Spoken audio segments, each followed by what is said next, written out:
So back in 2016, I did a video called Essence of Prajnaparamita, and I indicated in the description that this video highlights a two-sentence description of the essence of the teachings within the thousands of lines of Prajnaparamita Sutras as explicated by Dr. Edward Conze in the introduction to his sutra translations in the book entitled The Large Sutra on Perfect Wisdom.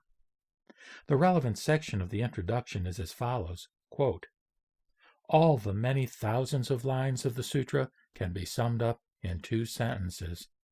1. One should become a bodhisattva or Buddha to be. That is, someone content with nothing less than all knowledge attained through the perfection of wisdom for the sake of all living beings. And 2.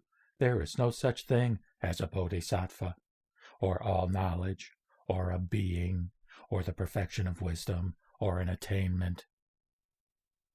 The solution of this dilemma lies in nothing else than the fearless acceptance of both contradictory facts." Close quote. At the end of this video is a recitation of a version of the Heart Sutra that is composed of elements from various translations. Anyhow, I think in a nutshell, he has articulated, he has expressed precisely that paradox or that contradiction that, to be honest, blows my mind. The idea that it's recommended within the Mahayana literature to follow the bodhisattva path, but at the end of the day, there's no attainment. So, what are we to make of this contradiction, this paradox? I want to share a little bit of a dialogue that went on between myself and one of my subscribers. And I indicated to him that I might share some of this, and he was cool with that. You can find it in text form if you go to that particular video that I mentioned in the beginning of this video. To begin with, he references the last sentence of Conze. The solution of this dilemma lies in nothing else than the fearless acceptance of both contradictory facts. Close quote. So my Dharma friend says that this may reference the fearless letting go of the idea that there are contradictory phenomena. The essence of the perfection of wisdom, he says, might be that there is no essence of the perfection of wisdom. To think of an essence of the perfection of wisdom is to be attached to the perfection of wisdom, and to be attached to the perfection of wisdom is to be caught up in the underbrush of samsara. Conze was cool, but there was another writer who was also insightful, a dude named Strang, who wrote the book, quote, Emptiness, a Study in Religious Meaning. If you are a true seeker, you should read that book. Also read Garfield's The Fundamental Wisdom of the Middle Way, and The Zen Teaching of Huang Po by Blofield. Nagarjuna's Mula Madhyamika Karika is on the same deep level as the perfection of wisdom, but if you think that the perfection of wisdom is difficult, try reading the Mula Madhyamika Karika. If you are willing to stand out in the snow and cut off your own arm to find the truth, then reading these books shouldn't be so difficult. The payoff is worth the effort. Well, this fellow is very smart, for starters, and I appreciate him sharing his perspective and his wisdom in a fairly, on the one hand, informal way, but on the other hand, he's making excellent points in a very articulate manner, and the references to the books that he cites are definitely worth focusing on. I actually myself got the book Emptiness, a Study in Religious Meaning, and I'm looking forward to reading it. Because emptiness, or shunyata, is certainly the key concept within Mahayana Buddhism, to the extent that there is any concept. But again, we have to ultimately accept that emptiness itself is empty, just as we accept, as he says very wisely, there is no essence of the perfection of wisdom, even though the hundreds of thousands of lines of the Prajnaparamita Sutras emphasize the importance of the perfection of wisdom. That is the contradiction. He further said, Chapters 24 and 25 of the Mula Madhyamika Karika, or MMK, are where the real action is. I wish I understood better the chapters 1 through 23. I really need to study under a master concerning the MMK. Basically, Nagarjuna tried to say what the perfection of wisdom literature said earlier through a kind of Indian logic. The MMK is not an ontology, but I see it as an answer to Western ontologies. The MMK, like the perfection of wisdom, goes beyond words and letters and ontologies. It uses words, samsara, to explain how liberation, nirvana, can be, quote, realized, even though, quote, realization is like an illusion, because there is no realizer, and nirvana is not an object that can be realized. Chapter 22, verse 11 of the MMK is where I had my first breakthrough. Quote, "It cannot be called void or not void, or both or neither, but in order to point it out, it is called, quote, the void," close quote. My problem is that I enjoy samsara so much that I'm too lazy to move toward nirvana. Oh well, if anyone out there decides to buy Emptiness, A Study in Religious Meaning by F. Strang, be careful with the paperback. It's so old it will disintegrate in your hands if you're not gentle with it. So, again, he's into the study of Nagarjuna and some of these other authors to an extent that's, to be honest, much deeper than myself, and I'm very grateful for him being willing to share some of his perspectives on this. So my response was basically, I said, thanks for sharing these snippets of true wisdom.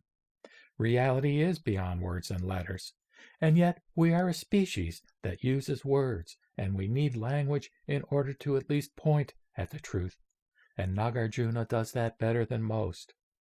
The verse you quoted says it all. I also enjoy samsara and am lazy. I also found myself incapable of performing bodhisattva acts on a consistent basis. That is where the easy path comes into play, but that's another story. Meanwhile, I did order Strang's book and appreciated you bringing it to my attention. But I got the paperback due to cost, so I appreciate your warning about its fragility. Take care, my friend. Then he goes on to say, hey, John, I'm glad you bought the Strang book. I think he was a genius, and he wrote it in 1967 when there wasn't that much interest in the Mahayana. D.T. Suzuki was about all there was, along with Khan's. And Watts. Where's a smiley face when you need it? I bought more than one paperback of Emptiness from Amazon, and the binding glue was all but gone from age, from both of them. I ended up highlighting the good stuff and typing it up and making a PDF out of it. Another old school guy was Sprung, who wrote, quote, Lucid Exposition of the Middle Way, close quote, a translation of Chandrakirti's work. It's also out of print. It was only around 5 years ago when I finally understood the, quote, emptiness of emptiness. And it was 4 years ago when I figured out the significance of dependent origination. Now that I understand some of this stuff, I can see how 98% of Buddhist ideas and theories can be tossed aside like the infamous metaphor of the raft. Nowadays, most people across the world are realizing that we are all in deep SHIT. Things are fragmenting. Social media is like samsara on steroids. If only they had an inkling of emptiness. And then he puts a little smiley face. My reply was as follows. I am looking forward to reading Strang. You must really have been impressed with his writing to have typed up excerpts. I did that back in the day with the Threefold Lotus Sutra, which really inspired me. That text does not hit you over the head with emptiness, but the context of its content is definitely based upon that premise. In the introductory sutra, the Sutra of Innumerable Meanings, it explicitly states that the fundamental principle is formlessness. Of course, your mention of the emptiness of emptiness is really important, such that it is easy to get hung up on emptiness as the be-all, end-all of reality, with a capital R. It is amazing that Strang got into Mahayana so early. Yes, Suzuki and Watts were the only mainstream sources. I only became aware of Kanz's contributions in more recent years. We have certainly come a long way in terms of translations and books regarding this most wonderful tradition. I agree with you about how most can ultimately be tossed, in that most, in the Lotus Sutra terms, are expedient means, also known as skillful means or tactfulness. That is at the individual level. But in terms of teaching on a broader basis, I like sharing a variety of content. It is fascinating to see how different folks find different variations of the path to be attractive and meaningful. Anyhow, your comments about our current situation in this world are true and disheartening. A better appreciation of, quote, emptiness would certainly be an antidote to much of what is going on. Unfortunately, the appetite for the kind of contemplative orientation that would lead one to such an insight seems rather limited. Most folks would prefer to attach or cling to their own pet beliefs and grievances, many of which create antipathy rather than harmony. That said, I like to believe that truth will find a way to integrate into human consciousness over the course of time. The Lotus preaches ultimate universal salvation. Let's hope. In any case, I appreciate you sharing your perspectives, my friend. Smiley face back at you. Now, I just want to make reference in a little more detail there to the Sutra of Innumerable Meanings. I love that scripture. It's the first of the Threefold Lotus Sutra. And if you look at the playlist for it on my channel, you'll see that the essential core of it is in the second chapter. There are 3 chapters altogether. And it has to do with essentially what is the guidance, the direction, the instruction for the Bodhisattva. Anyway, going on with the dialogue with my friend, he says, "Sorry to be so chatty, but I understand emptiness is like knowing a secret language that only a few people can decipher. Strang supposedly studied under Mircea Eliade while at graduate school. I still have some questions or problems about Buddhism. 1. The percentage of Buddhist practitioners who are currently, quote, fully enlightened or liberated has to be close to 0. That's not a good batting average for the world's bodhisattvas. How are they going to save sentient beings if there are so few of them? And 2, emptiness seems to exclude compassion. If everything is like an illusion, then compassion should be like an illusion. If beings are ultimately empty, then who is being compassionate, and who is the benefactor of compassion? I still see compassion as a noble, quote, conventional, everyday type activity. Since we are all living in samsara, then we all need some compassion. If I were a character in the Prajnaparamita, I would ask the Buddha if the act of compassion is a hindrance to liberation." I saw Krishnamurti give a speech in Ojai, California, back in the 1980s. I need to watch his YouTube videos now that I know something about Eastern thought. When I listened to him back then, I was totally lost. I had no idea what he was talking about. I also went to India in the late 80s and sat at the foot of a Rinpoche in Ladakh, but I had no idea what he was talking about either. I then signed up for a meditative session at the San Francisco Zen Center, but I ran away after only a day and a half because I thought I was in over my head. What a life as a bodhisattva! Ha ha! My reply: Chatty is not a problem, my friend. I may actually do a Q&A based on our back and forth, unless you don't wish me to do so. I agree that very few, if any, are fully enlightened. That would be totally consistent with my Shin Buddhist beliefs. A buddy of mine opined that Krishnamurti, whom you mentioned, was one of the rare examples. That said, maybe the cosmic bodhisattvas work through a variety of means, including in the form of non-enlightened beings who say or do things that spark in us a sense of awakening or insight. Their contribution may be unbeknownst to themselves. As for emptiness seeming to exclude compassion, to my mind the answer harkens back to the notion of our fundamental interconnectedness. If I am empty of a totally independent existence and am interconnected with all others, it is only logical that I would experience a sense of compassion toward those others, who are not really other. Nevertheless, I agree that compassion is a noble, conventional, everyday activity.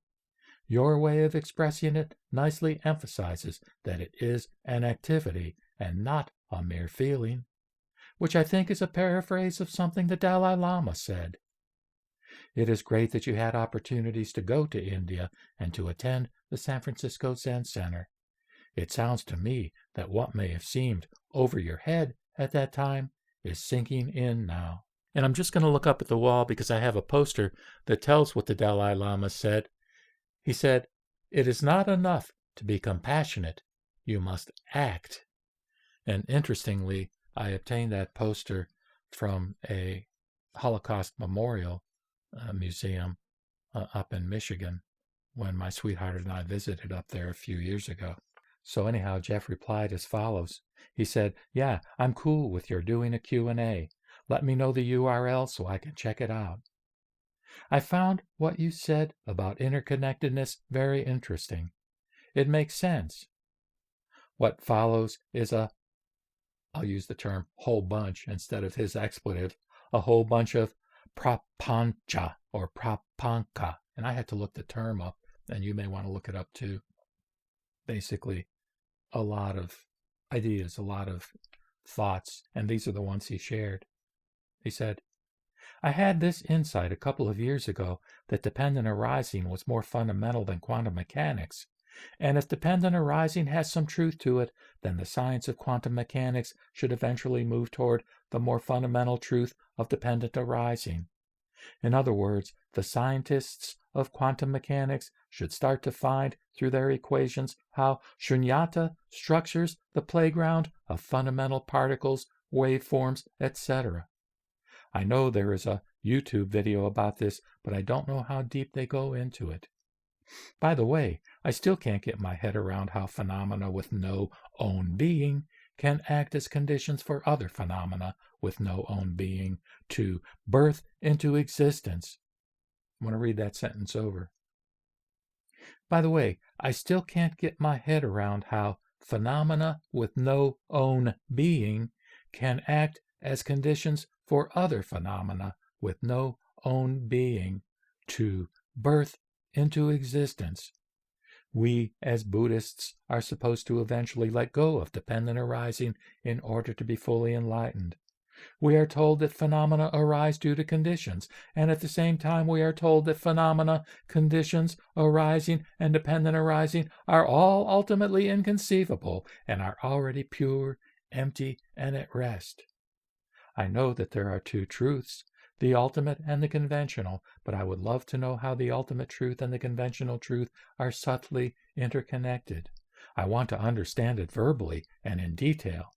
I want to crack the inconceivability of it all. Ha! You mentioned interconnectedness, and the Mahayana speaks of the illusion of dependent phenomena. The United States of America is founded on the idea that Americans are independent and are free to use their egos to act independently. Well, if independence is like an illusion, and if we are all fundamentally interconnected, then, in a way, independence and individual freedom possibly go against the fundamental goals of Buddhism. My friends and neighbors wouldn't have the slightest idea what I'm talking about, so I'm unloading it here. Sometimes I just need to vent. Don't worry, I never take myself too seriously. I really appreciate his erudition combined with his informal communication style. And by the way, he mentions this term a couple of times in here, and I've emphasized it over and over as one of the terms that is one of my fundamental anchors as I reflect on and contemplate these matters, the term inconceivability. And of course, I can relate it also to my Shin Buddhist belief system in the sense that the Pure Land, Amida Buddha, is inconceivable. The Pure Land, his Pure Land, is inconceivable. We don't have the equipment, the concepts within this limited thinking mind to be able to fully grasp and understand at a deep level, at a meaningful level, at the level of reality with a capital R, what actually is out there? Who am I? What is this world that I'm living in? What is this universe? What is this cosmos? And so in that sense, it stimulates a deep, deep felt sense of humility. Actually, he continued on in that same post by saying, but then China uses interdependence as a way of controlling the populace. For example, social scores. The philosophy of interdependence could be used nefariously. The emptiness of emptiness ultimately defeats all isms, because all isms are ultimately illusory. Totalitarianism is also fundamentally empty. All views, every single one of them, are ultimately empty. That is the gift of prajnaparamita. It provides a freedom from all views, even the view of the prajnaparamita. End of Prapanca. And now Vimalakirti's silence. And of course, there he's relating to the wonderful chapter in the Vimalakirti Sutra. After Shakyamuni asks all these various learned disciples, the arhats and the bodhisattvas, to go and speak to Vimalakirti and ask how he's doing, because he's feeling ill and he's, I guess, laying in his bed at home. And each one of them refrains from doing so because, they're kind of intimidated by Vimalakirti, because in the past they've had some contact with him and he has just, blown them away with his focused, penetrating questions and challenges to their perspectives and beliefs. But Manjushri, he approaches Vimalakirti, and when he is so bold as to talk to him and to ask him about the Dharma, here is an explanation of the Vimalakirti's silence that's being referred to by my Dharma friend who has provided these comments. The inconceivable is most fully elaborated in the famous climactic scene of the Vimalakirti Sutra, in which Vimalakirti suggests that the assembled bodhisattvas tell about their own entry into full awareness of the reality of non-duality. Then 31 bodhisattvas present a seminar on the multifaceted aspects of non-duality, such dualities as good and bad, saintly and profane, and birth and death are taken for granted and presumed real in our conventional management of our lives. The non-dual awareness is important because our sense of estrangement and suffering arise and our lives become fragmented with these unquestioned habits of dualistic discrimination. Each bodhisattva gives a brief but penetrating account of some apparent dichotomy or polarity and how they transcended it in order to enter into non-dual awareness. One describes freedom from calculations of happiness and misery. Another describes equanimity about all conceptions of the pure and impure. Another describes distraction and attention as not separate in the mental process. Another declares that self and selflessness have no duality, since there is no fixed self to be made selfless. Manjushri then congratulates all the bodhisattvas on their fine explanations, but declares that all their statements have been themselves dualistic. Manjushri says that the entrance into non-duality is not to express, proclaim, designate, or say anything.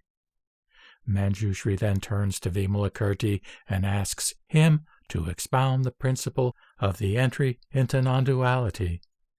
Vimalakirti remains silent. This is widely referred to as Vimalakirti's thunderous silence. Manjushri applauds the layman, proclaiming that Vimalakirti has indeed demonstrated the entrance into non-duality beyond all sounds, syllables, and conceptions. Vimalakirti's silence is a prime example of the Zen-like fullness of expression and communication that simultaneously demonstrates the limitations of language. And of course, it ties back to Shakyamuni, or at least a story about him in the suttas or the early Buddhist scriptures. And I think what he does is he lifts up a flower, and one of the disciples you'd have to look this up. He gets it. He smiled, and so he was the one that Shakyamuni essentially transmitted the teaching to, as transmission by mind alone, not through words and concepts. Another good example of this is the so-called flower sermon, which is a story of the origin of Zen Buddhism, in which Gautama Buddha transmits direct prajna, or wisdom, to the disciple Mahakasyapa. In the story, the Buddha gives a wordless sermon to his disciples by holding up a white flower. No one in the audience understands the flower sermon except Mahakasyapa, who smiles. Within Zen, the flower sermon communicates the ineffable nature of tathata, or suchness, and Mahakasyapa's smile signifies the direct transmission of wisdom without words. The Buddha affirmed this by saying, "I possess the true Dharma I, the marvelous mind of nirvana, the true form of the formless, the subtle Dharma gate that does not rest on words or letters, but is a special transmission outside of the scriptures. This I entrust to Mahakasyapa." So anyway, I replied to Jeff and said I had to look up the word Prapanca. I was glad to learn its meaning. Your speculations about quantum mechanics vis-a-vis dependent arising were interesting. As for how the ultimate and conventional truths are interconnected, there may be something in the Tiantai or Tendai three-truth teachings that hit the mark. However, ultimately, I guess we could say it is a paradox that is not solvable by means of ordinary cognitive processes. Quote, cracking the inconceivability, close quote, through verbal means may be an impossibility, although I can relate to the desire to do so. At the level of cultures within countries, the U.S. is at one extreme. I have the impression that in a culture such as exists in a country like Japan, there is less of an emphasis on the individual and more on the group. But in the end, I suppose both are important if we are to fulfill our potential as individuals and as societies. This brings to mind what a guy who teaches big history posits, namely that human societies are the most complex form in the universe. Anyhow, feel free to unload, my friend, and have a great weekend. And what I did was I left a postscript, and I said, here is a link to a video on prajna and entanglement that I did in the past. And I'll post that because what it includes is a lecturer from a video series on non-duality and his explanation of some ideas that can be related to prajna if you kind of try to connect the dots.